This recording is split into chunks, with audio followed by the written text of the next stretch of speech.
안녕하세요. 안전한 투자로 편안한 노후 준비 중경투 TV입니다. 네, 5월 2일 즐거운 금요일입니다. 비트코인 96,000달러, 나스닥 상승에 95,000달러 핵심 매물대 일주일 만에 뚫어버렸습니다. 이제는 10만 달러 재상승 앞두고 있는데 5%만 올라줘도 10만 달러는 쉽게 돌파라서 충분히 10만 달러 찍을 가능성이 높죠. 하지만 1월 2월처럼 비트코인 오른다고 해서 알트코인도 같이 오른 장이 아니라 비트코인만 상승하면서 기관들만 매수하고 있고 개인 투자자, 알트 투자자들은 대부분 관망만 하고 있습니다. 비트코인 도면스는 61.5%로 4월 23일 고점을 넘겨버렸고요. 알트코인 투자자들 다시 리플, 이더리움, 도지코인 매수를 못하는 것은 비트코인 당장에 오르는 것은 미국 실적 때문이고 5월 세린메이 실적 시즌 끝나면 7일 연준 FMC 있고 금리도 천천히 인하할 것이라는 발언으로 알트코인이나 비트코인 또다시 내릴 것이라는 걱정이 큰 거죠. 4월 30일 연준 중시하는 PC 물가 발표되었어도 트럼프 대중관세 적용이 안 되었고 90일 이후에 하반기 물가 반등에 또다시 금리 동결은 알트코인에 치명적일 수가 있습니다. 비트코인이 떡방아 찍듯 올랐다 또다시 8만 달러, 7만 달러에 무섭게 내려버리며 리플, 솔라나, 이더리움 포함해서 메인 알트코인도 핵심 저항 라인 한 방에 찢어버릴 수가 있습니다. 리플이 2달러가 핵심 라인인데 비트코인 8만 달러만 내려가면 쉽게 깨져버리는 거고 솔라나도 원화 20만원 고점 대비 마이너스 50% 내린 상황이라 20만원 무너지면 10만원 아래까지도 쉽게 나올 수가 있습니다. 하지만 리플, 솔라나 1달러 10만원까지 내리게 되면 저점에서 매수할 수 있는 절호의 기회도 나올 거라 생각이 들고요. 비록 연준 고금리로 비트코인의 가치 저장 기능이 중시되는 시기이지만 계속해서 연준이 금리를 높게 유지할 수만 없는 거고 결국에 금리 내리고 비트코인도 제2의 금골드로 자리 잡으면서 상대적으로 저평가된 알트코인으로도 낙수 효과 상승할 수 있는 기회가 나오는 거죠. 하지만 지금 당장 폭등한다는 건 아니고 리플, 솔라나 포함 알트코인도 올랐다 내릴 수가 있습니다. 그나마 이더리움이 1800달러 회복했고 최소 2000달러까지는 반등을 해줘야 되죠. 22년 6월 루나코인 먹튀 사태로 알트코인 신뢰도가 박살났을 때 이더리움이 900달러까지 폭락은 했지만 2000달러 반등 이후 1년 횡보 거치면서 점차 상승 추세로 전환을 했고요. 이더리움 비트코인 다음에 은실버로 자리를 잡으려고 하고 있고 원자재 실버는 금보다 가치 저장 수단은 못하고 있습니다. 하지만 나스닥과 커플링 되어서 이더리움이 전체 알트 시장에서 암호화폐 기능적인 역할은 지속할 수가 있고요. 거기에 미국 SEC도 갠슬러 의장 사임하고 본격 트럼프 대통령 코인 자문단에서 알트 시장 규제를 이전처럼 안 하기 때문에 다시 한 번 더 반등 올 수 있는 여지를 남겨두고 있습니다. 이더리움이 금 다음에 가치 저장 수단으로 불리는 은이 될 수가 있는데 은 시장 수요를 보면 투자용 장신구 비중이 40% 정도이지만 전자산업 30%, 의료산업 20%, 태양광, 화학산업, 최근 유행하는 전기차, 하이브리드, 배터리에도 은 비중이 매우 큽니다. 열존도율 가장 우수한 광물이기 때문에 전자산업에서는 필수이고요. 글로벌 경기가 좋을 때 은 수요가 확실히 증가할 수 있는 거고 은 가격 보면 점진적으로 상승을 하고 있습니다. 금 가격 상승과 전기차 수요로 저점 10달러 찍고 최근에 30달러까지 반등을 했었고요. 2006년 블랙락에서 상장시키고 2008년 역유광 고점 찍었는데 급등 전에 이렇게 개미털기 바닥까지 떨어진 적도 있었습니다. 이더리움이 당장에는 솔라나 사기 코인들 대거 나오면서 부정적인 인식이 강하지만 암호화폐에서 영향력이 높고 에코시스템 90% 담당하기 때문에 이더리움의 기능적인 가치도 점차 회복될 것이다 생각이 듭니다. 하지만 단기 이더리움 재단과 비탈릭 창시자는 새로운 이더리움의 혁신은 못 보여주고 있고요. 아직까지는 금골드, 은하고 마찬가지로 가치 저장 수단으로서만 가격이 움직일 수가 있습니다. 실버 가격은 2008년 단기 고점 찍었다가 2021년 금골드 가격 폭등에 가격도 4배 이상 올랐습니다. 2008년 금융위기로 미국이 2009년부터 계속해서 돈 풀게 하니까 현금은 믿을 수 없다면서 금은 할 거 없이 가격이 폭등을 한 거고요. 차트만 봐도 계단식 우상향하고 있는데 2011년 같은 폭등자 한 번 더 나올 수가 있습니다. 이더리움 리플도 알트코인 전고점 넘기고 폭발적인 상승 위해서는 개별적인 호재 필요하지만 가치 저장 수단으로 2010년 같은 폭발적인 연준의 돈 풀기가 핵심이고요. 연준의 M2 통화 공급량에서 보면 22년 물가 상승으로 줄이는 듯 했다가 또다시 전고점 21.7 트릴리언까지 상승한 수치입니다. 미국이 역사적으로 달러 계속해서 풀어놓았지만 20년 코로나 때 6트릴리언 여기과 급격히 기울기 상승하면서 통화량을 늘렸고요. 트럼프 관세 리스크가 존재는 하지만 컨트롤 충분히 가능한 위기이고 물가 안정화되면 미국 통화량은 증가를 하는 거죠. 비트코인 가격도 다시 반등을 하는 것은 M2 통화량 증가하는 것과 같은 이유입니다. 특히 M2 통화량 여기 차트처럼 미국 주식이나 우량주 우수한 자산일수록 고점을 재터치하는 이런 모습 나온다면 고점 못 넘기는 것보다 넘길 확률이 90% 매우 높습니다. 올해 말까지 22트릴리언, 23트릴리언 계속해서 상승할 수 있고요. 미국의 통화량이 코로나 때 급증한 적도 있었는데 경제 사이클 패턴에서는 금융위기 10년 주기설이 존재를 합니다. 10년마다 경제 위기 와서 미국이 돈 풀기 많이 한다는 걸로 2000년 닷컴 버블, 2008년 금융위기,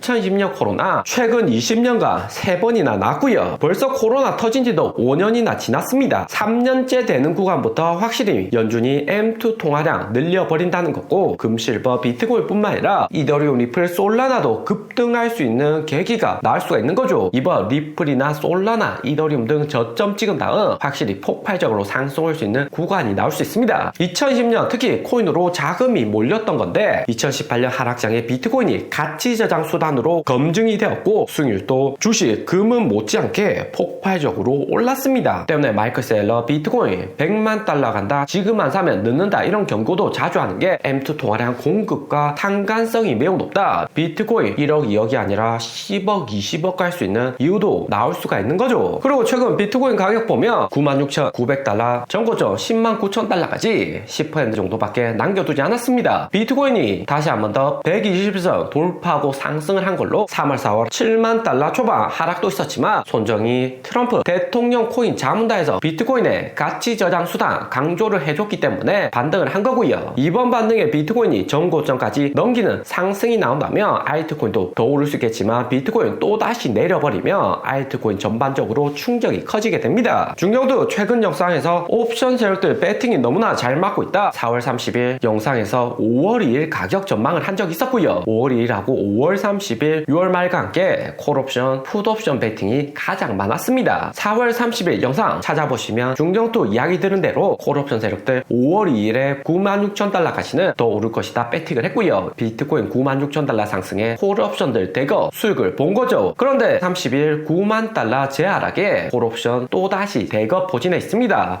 맥스페이는 86,000달러로 최근 비트코인 상승에 알트코인도 매수한다는 것은 리스크가 존재한다는 거죠. 그리고 새벽 동안 마이클 셀러 회사 스트래터지 1분기 실적 발표되었습니다. 주당순이 마이너스 1.6배, 매출도 111빌리언으로 작년 2월 EPS 반등 한번 나온 이후 계속해서 실적 미스를 하고 있고요. 하지만 스트래터지 메인 자산은 비트코인 홀딩이기 때문에 이번 어닝콜에서 210억 달러치 신규 주식 공모 계획도 발표를 했습니다. 1분기 말까지 스트래터지 비트코인 52만 개 보유하고 있는데 당장에 15만 달러, 20만 달러 오른 건 아니지만 늘어나는 M2 통화 공급량과 함께 비트코인이 이번 하락으로 제2의 가치 저장 수단이라는 점 재검증되었고 점차 상승 올 수 있는 모멘텀도 확실해졌습니다. 그리고 애플 1분기 실적 아이폰, 맥북, 아이패드 모두 다 어닝비트로 전체 제품 1.3% 상승했는데 실적 잘 나오던 서비스에서 미스하면서 애프터자 마이너스 3.8% 하락하고 있고요. 중국에서 화웨이 신형 반도체 출시에 애국 마케팅으로 중국 내 소비가 늘어나고 있고 반사 효과로 애플의 매출은 중국 내 감소하고 있습니다. 전분기 대비 마이너스 4.6% 감소하고 있는 애플이고요. 거기에 대중관세 늘어나게 된다면 하반기 들어서 애플의 매출은 더 나빠질 것이라는 전망입니다. 하지만 애플 글로벌에서 여전히 가장 좋은 스마트폰 만드는 회사이기 때문에 2000년, 2008년, 2020년 위기 때처럼 이번에도 슬기롭게 잘 극복할 것이라는 믿음이 강한 거고요. 오늘의 영상은 여기까지입니다. 좀 더 디테일한 투자 정보가 필요하신 분들은 커뮤니티로도 자료가 공유되니까 멤버십 가입과 구독 부탁드립니다. 감사합니다.